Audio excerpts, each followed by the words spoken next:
अगर आप भी दाल माश के शौकीन हो तो ये वीडियो आपके लिए, क्योंकि इस तरह दानेदार दाल माश आप लोग भी अपने घर पे बना सकते हो। मैंने पहले भी कई वीडियो आप लोगों के साथ ये रेसिपी दी हुई, लेकिन उसका तरीका मैंने अलग बताया हुआ है, लेकिन इसका तरीका बिल्कुल अलग है। किस तरह आप लोग दानेदार दाल माश बना सकते हो। जब आप लोग अपने घर पे बनाते हो तो वो दाल जुड़ जाती है, लेकिन ये दाल बिल्कुल अलग अलग होगी, दानेदार होगी। तो चलो इसको बनाना स्टार्ट करते हैं। वीडियो को लाइक, चैनल को सब्सक्राइब कर दें। तो यहाँ पर बिस्मिल्लाहिर्रहमानिर्रहीम, तो हमारे पास यहाँ पे 1 किलो दाल माश है और दाल माश को हमने पहले से उबाल के रखा हुआ है। दाल माश पहले से उबाल के रखा हुआ है और ये उबला हुआ दाल माश है। तो इसके लिए हमने आधा किलो घी जो है वो पतीले में डाला हुआ है। आधा किलो घी है। तो इसमें अब हम प्याज शामिल करेंगे। अब प्याज हमने सिर्फ 2 अदद दरमियानी साइज़ के हमने इसमें प्याज डालना है, ज़्यादा हमने प्याज इसमें नहीं डालना।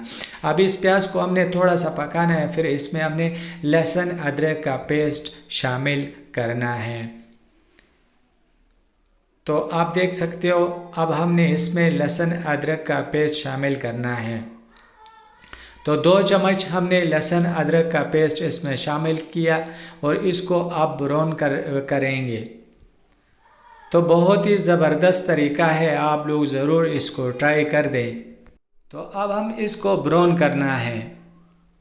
तो ये ब्राउन हो चुका है प्याज और लहसुन अदरक का पेस्ट। तो इसमें अब हमने हल्दी शामिल करना है। हल्दी 1 चम्मच हमने इसमें हल्दी डाला और 1 चम्मच हमने इसमें लाल मिर्च का पाउडर डाला। आधा चम्मच थोड़ा सा हम इसमें और डालेंगे। तो इस तरह आप लोग मिर्ची जो अपने हिसाब से डालना है कि आप लोगों ने कम खाना है या ज़्यादा खाना है। तो अब हमारे पास टमाटर का पेस्ट है, तो हम इसमें 1 पाव जो है वो टमाटर डालेंगे। तो 1 पाव टमाटर का पेस्ट हमने 1 किलो दाल माश में डाल देना है। आप देख सकते हो 1 किलो के लिए हमने 1 पाव टमाटर लाजमी, इससे कम नहीं, बल्कि टमाटर जो हो 250 से 300 ग्राम टमाटर आप लोगों ने इसमें डाल देना है। तो अब इस मसाले को हमने अच्छी तरीके से इसको भूनना है ताकि इसका जो पानी है वो बिल्कुल ख़त्म हो जाए। तो अब हमने मसाले को बिल्कुल खुश्क कर दिया, अच्छी तरीके से हमने इसको भूना है और इसी तरह आप लोगों ने मसाला इसी तरह बनाना है। जब आप लोग इसका ग्रेवी मसाला ज़बरदस्त बनाएंगे तो आपका भी जो है ना दाल माश जो है ना वो बहुत ही ज़बरदस्त आएगी। तो अब जो हमारे पास दाल माश पड़ा हुआ है, तो अब हमने इसको पतीले में डाल देना है और इसी तरह आप लोगों ने भी बनाना है। तो यकीन करें आप लोगों का जो दाल है ना वो बहुत ही ज़बरदस्त आएगा, इसी तरह से आएगा। अब हमने इस दाल को अच्छी तरीके से इस मसाले में अच्छी तरीके से भूनना है और इतना भूनना है कि इसका तेल निकल जाए। तो इस तरह से हमने चम्मच चलाते रहना है। अगर वीडियो आप लोगों को अच्छी लगी तो वीडियो को कर दे लाइक, और जो मेरे टिकटॉक के फॉलोअर्स हैं उनको कहता हूँ कि यार यूट्यूब पे भी आओ, यूट्यूब को भी जो है ना वो सब्सक्राइब कर दो। तो अब हमने इसमें नमक डाल देना है। नमक 2 चम्मच हमने डाल दिया, आधा चम्मच हमने ज़ीरा डाल दिया इसमें। तो अब इसको अच्छी तरीके से इसी तरह से भूनना है ताकि इसका जो तेल है वो निकल जाए। तो इसमें हमने आधा चम्मच जो है वो धनिया पाउडर का डाल दिया है। तो इस तरह से आप लोगों ने अच्छी तरीके से इसको फ्राई कर देना है ताकि इसका जो तेल है वो अच्छी तरीके से फ्राई हो। आप देख सकते हो इसको भूनने के बाद इसका जो तरी है वो भी नज़र आ रहा है आप लोगों को। तो इतना आप लोगों ने इसको भून देना है। अब हमने इसमें थोड़ा सा पानी डाल देना है। पानी गर्म करके इसमें डालेंगे अच्छी तरीके से इसकी बुनाई करने के बाद।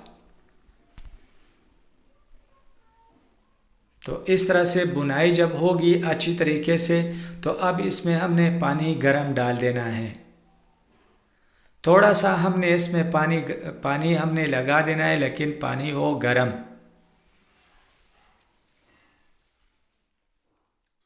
तो ये देख सकते हो हमने अब इसमें कितना पानी डाल देना है, 1 पाव पानी। 1 पाव पानी हमने इसमें डाल दिया। तो अब इसको अच्छी तरीके से इसके ऊपर तरी आ जाए, पानी पक जाए, तो अब जो है ना दाल बिल्कुल तैयार है। तो अब इसको दूसरे स्टील वाले पतीले में डालेंगे, इसलिए कि होटल पे ले जाने के लिए हमें स्टील का पतीले की ज़रूरत है। और सिल वाले पतीले में बना के फिर स्टील वाले पतीले में इसलिए डालते हैं कि होटल पे ले जाने के लिए, क्योंकि हम किचन में हैं तो होटल पे ले जाने के लिए हम स्टील का पतीले का इस्तेमाल करते हैं।